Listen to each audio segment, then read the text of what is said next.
mitos, Joana nos diz assim: a história do homem é a consequência dos mitos e crendices que ele elaborou para a sobrevivência e para o seu pensamento ético. Medos e ansiedades, aspirações e sofrimentos estereotipam-se em fórmulas e formas mitológicas que lhe refletem o estágio evolutivo, em alguns deles perfeitamente consentâneos com as suas conquistas contemporâneas. Olha que interessante. As concepções indianas lendárias, as tradições templárias dos povos orientais recuperam as suas formulações nas tragédias gregas, excelentes repositórios dos conflitos humanos que a mitologia expõe, ora com poesia, em momentos outros com formas grotescas de dramas cruéis. Veja que interessante. Nós estamos vivendo um período muito gracioso, mas ao mesmo tempo exige de todos nós uma atenção maior. Por quê? A gente vê e nota que os jovens todos buscam as tatuagens. As tatuagens nada mais são do que recordações, reminiscências da nossa vida passada, no tempo em que nós tivemos contato com a mitologia. Existem certas tatuagens que têm um significado. Eu noto que a pessoa faz com certo significado. Isto quer dizer isto quer dizer aquilo, isto quer dizer aquilo outro. Não é uma coisa só para enfeitar, não. A pessoa coloca como se fosse uma crendice, uma crença, entende? Continuando, a vingança de Zeus contra Prometeu, condenado à punição eterna, atado a um rochedo, no qual um abutre lhe devorava o fígado durante o dia, e este se refazia à noite para que o suplício jamais cessasse, humaniza o Deus vingador e despeitado, porque o ser que ele criara, ao descobrir o fogo, adquirira o poder de iluminar a terra, tornando-se uma quase divindade.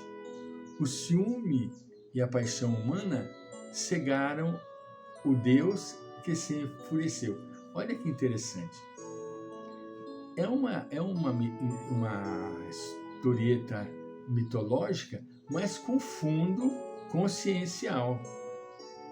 É uma mitologia, mas que traz um fundo consciencial.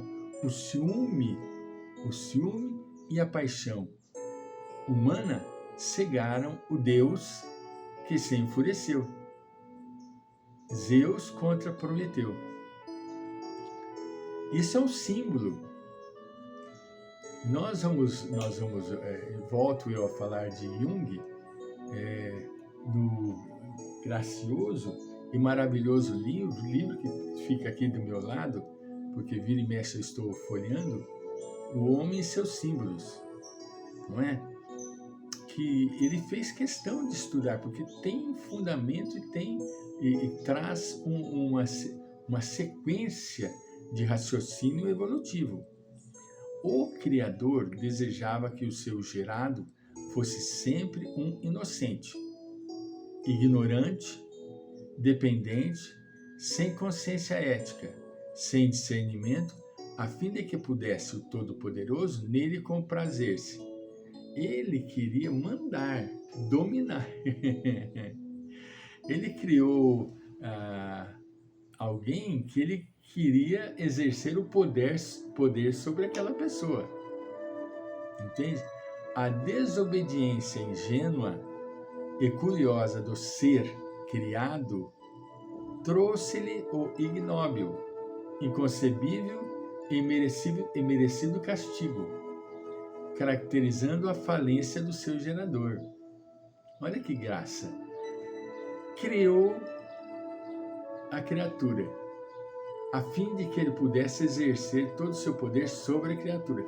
Mas a criatura desenvolveu certo despertar de consciência e lutou contra, e enfureceu o seu Criador.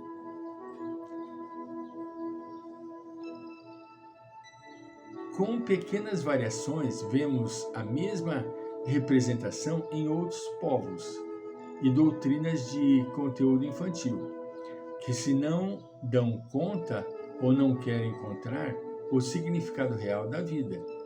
A sua representação profunda, castigando aqueles que lhe desobedecem e preferem a idade adulta da razão, abandonando a infância.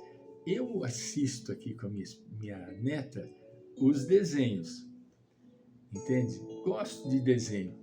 Tem uma série de desenhos que são muito interessantes e são instrutivos, mas muitos deles trazem a mostra do poderio, entende?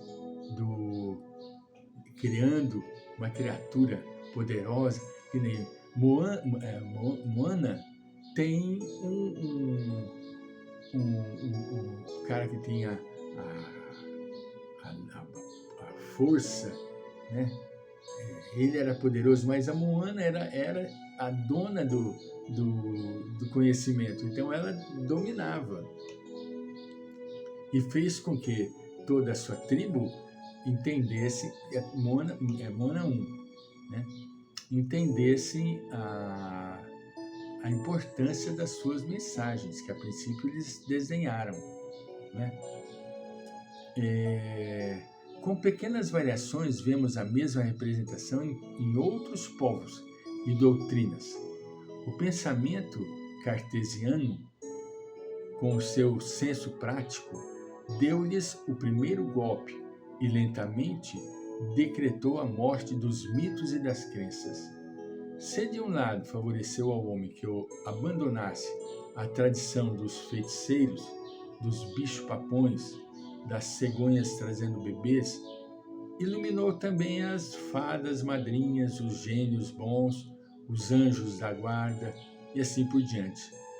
E quando já se acreditava na morte dos mitos, considerando-se as mentes adultas liberadas deles, eis que a tecnologia e a mídia criaram outros odiernos, o super-homem, o He-Man, os invasores marcianos, os homens invisíveis, gerando personagens consideradas extraordinárias para o combate contra o mal, sem trégua, em nome do bem incessante.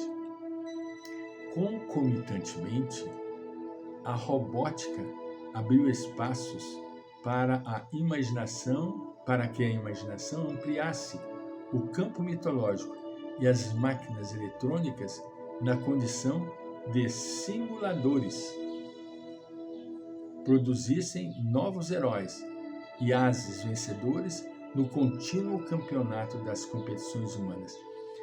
Sempre vai ocorrer, sempre vai estar correndo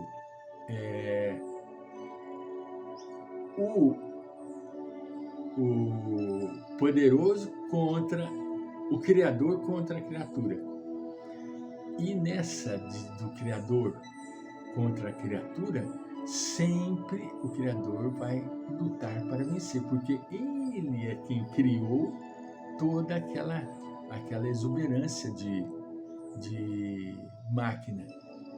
Um exemplo do Transformers, aqueles robôs lutadores. Eu nunca cheguei a assistir integralmente um filme daquele, nem minha netinha. Mas eu vejo a propaganda, que nada mais são do que robôs lutando contra robôs, não é? E cada um tendo mais e mais o seu poder. Isso, esse mito, essa história mitológica que tem na tecnologia à sua disposição, criaram os novos mitos, os novos heróis. Na minha época e na vossa época, entende? No máximo era o Tarzan, que tinha um cipó, um cipó na mão que quebrava de vez em quando. Com Jenny Weissmuller, que foi o primeiro dos Tarzans, Johnny Weissmuller, que gritava aquele grito exuberante que ficou ecoando até minha adolescência nos ouvidos. Vez por outra a gente colocava uma corda no galho da jabuticabeira e vai lá. Ah! Meu Deus, voltarei.